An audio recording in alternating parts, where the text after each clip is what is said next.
بسم اللہ الرحمن الرحیم۔ اچھا جی، آج جو ہے ہم پروونشل مینجمنٹ سروسز کے حوالے سے ایک تعارف کرنے جا رہے ہیں کہ ہمیں پتہ ہونا چاہیے کہ یہ پروونشل مینجمنٹ سروسز ہے کیا، اس کا سٹرکچر کیا ہوتا ہے، اس کے پیز، الاؤنسز، آپ کو کون سا ڈیزگنیشنز، کون سی پوسٹ ملتی ہیں اس میں، اور سب سے پہلے اہم بات یہ ہے کہ who is eligible to appear in the P M S examination, کون کون جو ہے وہ قابل ہوتا ہے کہ یہ امتحان دے سکتا ہے، اس کی ایج کیا ہوتی ہے، اس کے باقی جو چیزیں ہیں، لوازمات ہیں، وہ کیا ہوتے ہیں۔ تو سب سے پہلے پی ایم ایس جو ہے یہ ایبریویشن ہے پروونشل مینجمنٹ سروسز کا، اور یہ 2013-14 میں جو ہے نا وہ اس کو تبدیل کر دیا گیا۔ اس کا پہلا جو نیم تھا پنجاب میں وہ تھا پروونشل سول سروسز، یعنی کہ جس کو پی سی ایس بھی کہا جاتا ہے۔ تو یہ جو ہے بالکل ایک سمپل سا اس کا انٹروڈکشن ہے کہ آپ کی بی اے یعنی کہ کسی بھی مطلب فیلڈ میں، کسی بھی ڈسپلن میں آپ کی گریجویشن ہونی چاہیے، وہ بی اے ہو، بی کام ہو، انجینئر ہیں، ڈاکٹر ہیں، آپ کسی بھی فیلڈ سے تعلق رکھتے ہیں اور آپ کی جو ایج ہے وہ 21 سے 30 ایئر کے درمیان ہے، then you can apply and you can appear, you can sit in this examination. ٹھیک ہو گیا جی۔ تو آگے ہم چلتے ہیں۔ یہ بھی بالکل آپ کی جو فرسٹ پوسٹنگ ہوتی ہے پی ایم ایس میں، آپ کی جب ایلوکیشن ہو جاتی ہے تو سب سے پہلے ہوتا کیا ہے پی ایم ایس کی جب ایلوکیشن ہوتی ہے تو سب سے پہلے ڈیئر ایسپیرنٹس ہوتا یہ ہے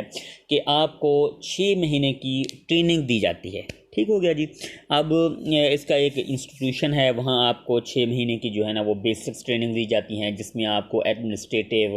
اور مختلف لاز اور مختلف جو ہے نا وہ پبلک ایڈمنسٹریشن اور بھی سبجیکٹس پڑھائے جاتے ہیں۔ اس کے بعد 6 مہینے جب آپ اس ٹریننگ کو مکمل کر جاتے ہو، پھر آپ کو 3 مہینے کے لیے انڈر ٹریننگ یعنی کہ اسسٹنٹ کمشنر انڈر ٹریننگ جو ہے نا وہ آپ کو فیلڈ میں بھیج دیا جاتا ہے، یعنی کہ کسی بھی تحصیل میں، پنجاب کی کسی بھی تحصیل میں آپ کو بھیج دیا جائے گا۔ 3 مہینے جو ہے وہ بطور اسسٹنٹ کمشنر انڈر ٹریننگ آپ کام کریں گے، اور اس 3 مہینے کے بعد یعنی کہ 3 مہینے بطور اسسٹنٹ کمشنر انڈر ٹریننگ کام کرنے کے بعد آپ کو پھر واپس 2 سال کا عرصہ جو ہے نا وہ سیکٹریٹ میں گزارنا پڑے گا، اور سیکٹریٹ میں بطور آپ جو ہے نا وہ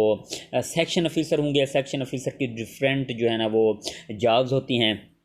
جیسے کہ میں آپ کو ادھر مطلب وہ بتا بھی دیتا ہوں کہ وہ کون کون سی مطلب وہ پوسٹس ہوتی ہیں جس میں آپ جو ہے نا وہ بطور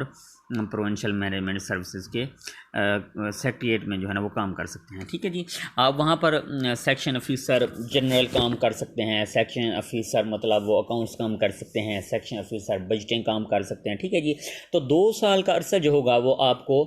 پروونشل سیکٹریٹ جو ہوگا وہاں پر آپ کو گزارنے ہوں گے، اور اس کے بعد آپ نے مطلب آپ کی ایلوکیشن ہو گئی، پی ایم ایس کا آپ نے امتحان دیا، آپ کی ایلوکیشن ہو گئی۔ ایلوکیشن ہونے کے بعد 6 مہینے کے بعد آپ نے بنیادی ٹریننگ کر لی۔ بنیادی ٹریننگ کرنے کے بعد 3 مہینے آپ نے بطور اسسٹنٹ کمشنر انڈر ٹریننگ آپ نے گزار دیے۔ اس کے بعد 2 سال آپ نے سیکٹریٹ میں بطور سیکشن آفیسر گزارنے ہیں، اور اس کے بعد جو ہے نا آپ کو بطور اسسٹنٹ کمشنر یا بطور ڈسٹرکٹ مانیٹرنگ آفیسر، بطور جوڈیشل میجسٹریٹ، ٹھیک ہے جی، یا جنرل وہ ریونیو اسسٹنٹ کے طور پر آپ کو جو ہے نا وہ پنجاب میں کسی بھی عہدے پر تعینات کر دیا جائے گا۔ اور اس کی جو بیسک سیلری ہوتی ہے وہ بیسک سیلری جو ہے آپ کو، اگر ہم وہ تمام تر جو الاؤنسز ہیں 17 اسکیلز کے وہ سارے اس میں انکلوڈ کر دیں تو یہ 60+۔ تو اس کا مطلب یہ اس میں کچھ سیلری تو خاص نہیں ہے، لیکن اس میں رسپیکٹ ہے، آپ کی آنر ہے، ایک آپ کی پوسٹ ہے۔ تو جو لوگ بھی اس میں مطلب وہ پارٹیسپیٹ کرنا چاہتے ہیں، اپلائی کرنا چاہتے ہیں، امتحان دینا چاہتے ہیں، یہ مقابلے کا امتحان ہوتا ہے صوبائی لیول پر، تو ہم آپ سب کو یہ ریکمینڈ کریں گے کہ اگر آپ کی ایجوکیشن جو ہے نا وہ گریجویشن ہے اور آپ کی بنیادی تعلیم اچھی ہے، آپ کو انگریزی کریکٹ اور جو ہے نا وہ سمپل آپ کو لکھنی آتی ہے، you can communicate your thoughts in simple and correct English, then you are eligible, you can apply and you can become an assistant commissioner at provincial level. ٹھیک ہے جی۔ تو بعض اوقات یہ بھی سوال ہوتا ہے کہ آیا سی ایس ایس اور پی ایم ایس والے بھی جو سی ایس ایس ایسپیرنٹس ہوتے ہیں وہ بھی پی ایم ایس میں اپیئر ہو سکتے ہیں؟ تو اس کا جواب ہے جی ہاں۔ اگر آپ سی ایس ایس یعنی کہ سینٹرل